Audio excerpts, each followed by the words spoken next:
আপনারা বাড়িতে খুব সহজে এক বাটি আটা দিয়ে সিঙ্গারা কিংবা কচুরির স্বাদ পাবেন। এইরকমই সমস্ত বাড়িতে থাকা উপকরণ দিয়ে খুব সহজে এই রকমের সহজ নাস্তা বানিয়ে নিতে পারবেন। দেখতেও যেমন সুন্দর আর খেতেও কিন্তু দুর্দান্ত হয়। আর আপনি যদি আমার চ্যানেলের নতুন বন্ধু হয়ে থাকেন, অবশ্যই চ্যানেলটিকে লাইক, শেয়ার ও সাবস্ক্রাইব করে নেওয়ার অনুরোধ রইল।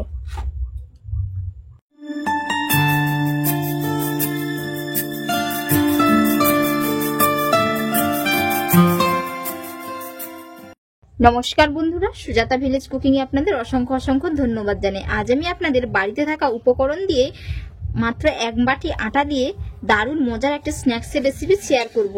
মাত্র 10 মিনিট টাইমে আপনারা কিন্তু বাড়িতে খুব সহজেই বানিয়ে নিতে পারবেন। তো বন্ধুরা, এর জন্য পুরো ভিডিওটা দেখতে থাকুন, আশা করি আপনাদের খুবই ভালো লাগবে।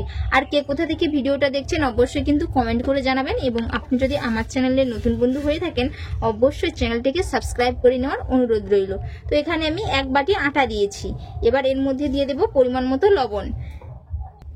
এবার দিয়ে দেব 2 চামচ সুজি। এর মধ্যে এবার কিছু গুঁড়ো মশলা অ্যাড করে নেব। আর বন্ধুরা, এখন তো ধনেপাতা পাওয়া যায় না, তো না হলে এর মধ্যে আপনাদের কাছে যদি ধনেপাতা থাকে আপনারা কিন্তু এখানে ধনেপাতা অ্যাড করতে পারেন। এবার দিয়ে দেব 2 চামচ সাদা তিল। সাদা তিল পুরোপুরি অপশনাল, দিলে খেতে দারুণ লাগে, এর কারণে আমি দিয়ে দিচ্ছি। 1 চামচ ধনের গুঁড়ো, জিরের গুঁড়ো। এবার দিয়ে দেবো লাল লঙ্কার গুঁড়ো। তো আপনাদের কাছে যদি চিলি ফ্লেক্স থাকে আপনারা চিলি ফ্লেক্সও দিতে পারেন লঙ্কা গুঁড়োর পরিবর্তে। এবার আমি সমস্ত উপকরণগুলো ভালো করে মিশিয়ে নেব, আর এর মধ্যে কয়েকটা গোটা জিরেও অ্যাড করে নেব। কয়েকটা গোটা জিরে অ্যাড করে দিলাম। এবার অল্প অল্প তেল দিয়ে একটি ময়াম করে নেব।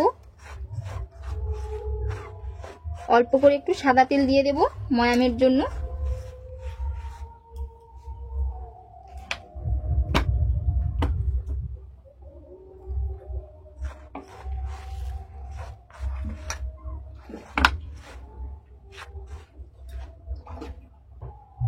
এর থেকে আমি 2 চামচ তুলে রেখে দেব, এটা পরে কাজে লাগবে, এর কারণে রেখে দিচ্ছি।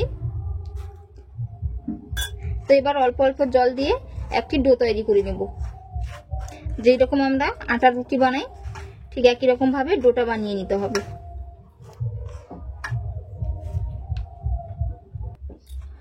অল্প অল্প জল দিয়ে খুব সুন্দর একটি ডো তৈরি করে নিয়েছি। তো এবার এটাকে আমি 5 মিনিটের জন্য ঢাকনা দিয়ে রেস্টে রেখে দেব।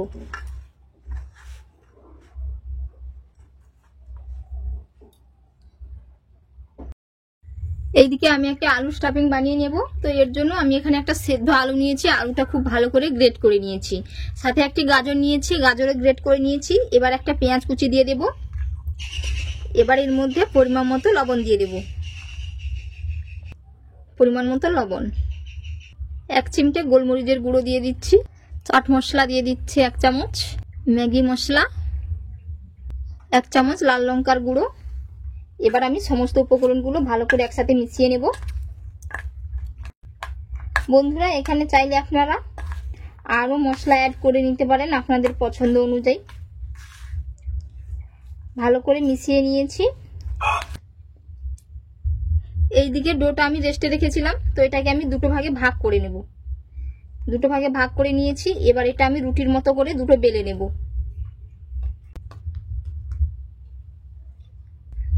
অল্প করে একটু আটা লাগিয়ে নিয়েছি। এবার আমি বেলে নেব। একটা বেলে নিয়েছি, আর একটা ঠিক একই রকম ভাবে বেলে নেব। এবার এর মধ্যে আমি আলুর স্টাফিংটা লাগিয়ে নেব। ভালো করে 4 সাইড ছড়িয়ে নিতে হবে।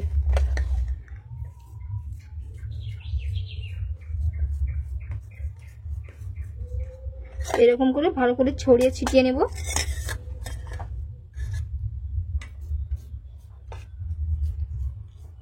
বন্ধুরা, এই নাস্তাটি একেবারেই সহজ বানানো, যে কেউ বানিয়ে নিতে পারবেন, এবং বাড়িতে থাকা উপকরণ দিয়েই আপনারা কিন্তু খুব সহজেই বানিয়ে নিতে পারবেন। যখনই মন চাইবে তখনই বানিয়ে নিতে পারবেন। এই যে খুব ভালো করে 4 সাইড ছড়িয়ে নিয়েছি। এবার আরেকটা রুটি এর মধ্যে দিয়ে দেব।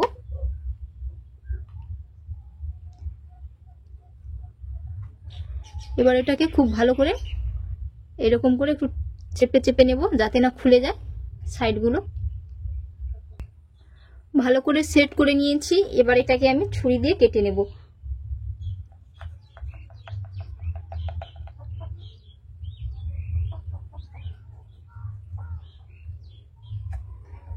এরকম করে কেটে নেব। আপনারা আপনাদের পছন্দ অনুযায়ী শেপ দিতে পারেন।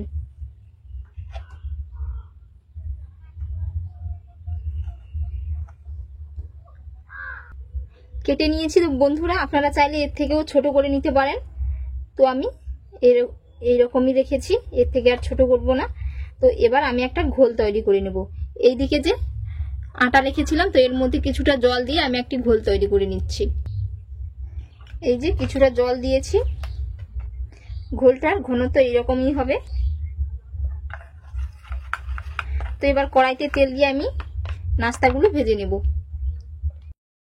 কড়াইয়ের মধ্যে তেল দিয়েছি ভাজার জন্য, তো তেলটাও গরম হয়ে গেছে। এবার আমি এই যে বাটির মধ্যে চুবিয়ে কোট করে নেব। এরকম ভাবে কোট করে নিতে হবে। দিয়ে এবার আমি তেলের মধ্যে দিয়ে দেব।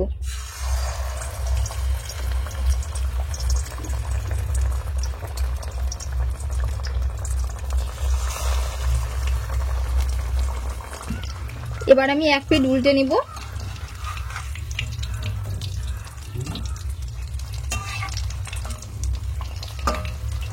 নাস্তাগুলো কতটা ফুলে উঠেছে, এই যে খুব সুন্দর করে ভেজে নিয়েছি। এবার আমি তুলে নেব। বাকিগুলো ঠিক একই রকম ভাবে ভেজে নেব। সমস্ত নাস্তাগুলো আমি ভেজে নিয়েছি। আর বন্ধুরা কত সুন্দর হয়েছে, এই যে একেবারেই মুচমুচে হয়েছে আর কত সুন্দর হয়ে ফুলে ফেপে ডবল হয়ে গেছে। তো বন্ধুরা আজকের রেসিপি আপনাদের কেমন লাগলো অবশ্যই কিন্তু আপনারা কমেন্ট করে জানাবেন, এবং বাড়িতে এইরকম ভাবে একবার বানিয়ে খাবেন। বানানো তো একেবারেই সহজ, যে কেউ বানিয়ে নিতে পারবেন। তো আপনারা ভালো থাকবেন, সুস্থ থাকবেন। আপনাদের সাথে নেক্সট অন্য একটি রেসিপিতে দেখা হচ্ছে। ধন্যবাদ।